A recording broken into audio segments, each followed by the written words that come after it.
Today, today I discuss about the nephron anatomy physiology. So देख लेते हैं nephron होता क्या है. Nephron is a structure and functional unit of kidney.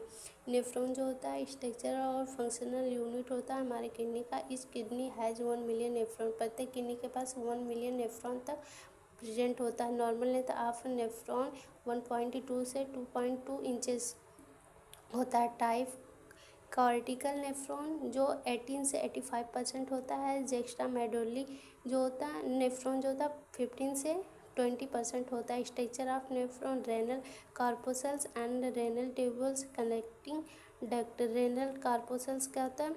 Renal corpuscle filtered blood and plasma. जो renal corpuscles होता है वो ब्लड और प्लाज्मा को फिल्टर करने का काम करता है. इसका जो नॉर्मल डायमीटर होता है 200 माइक्रोमीटर तक होता है.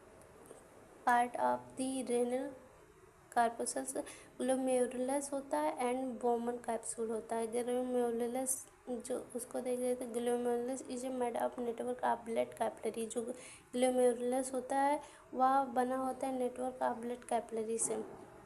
Inside of this capillary present endothelial cell. Inside इस सेल के इनसाइड में जो एंडोथेलियल सेल प्रेजेंट होता है व्हिच फिल्टर द ब्लड. जो कि हमारे ब्लड को फिल्टर करने में वर्क करता है. बोमन्स कैप्सूल क्या होता है. It is A double layer cup shape part which again filter A blood.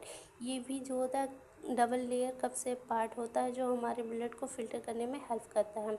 Renal tubules जो होता है ये स्पेलिंग थोड़ी मिस्टेक हो गई है. Renal tubules is a important part which has different part.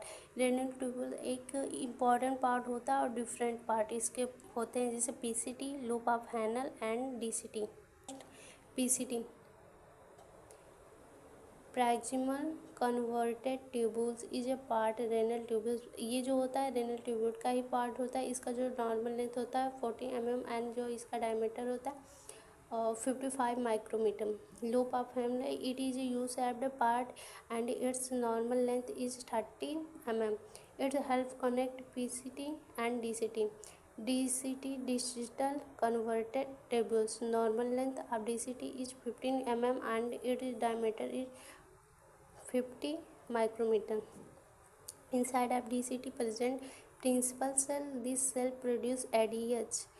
It help to reabsorption of water. मतलब इसमें यह बताया जाता है कि जो डीसीटी का जो नॉर्मल लेंथ होता है वो 15 mm होता है और इसका जो डायमीटर होता है 50 माइक्रोमीटर तक होता है. इस सेट के इनसाइड में जो होता है एक प्रिंसिपल सेल पाया जाता है जो कि एडीएच को प्रोड्यूस करता है. ये जो होता है एडीएच वो रेब्जॉर्प्शन करता है हमारे वाटर को. Thank you.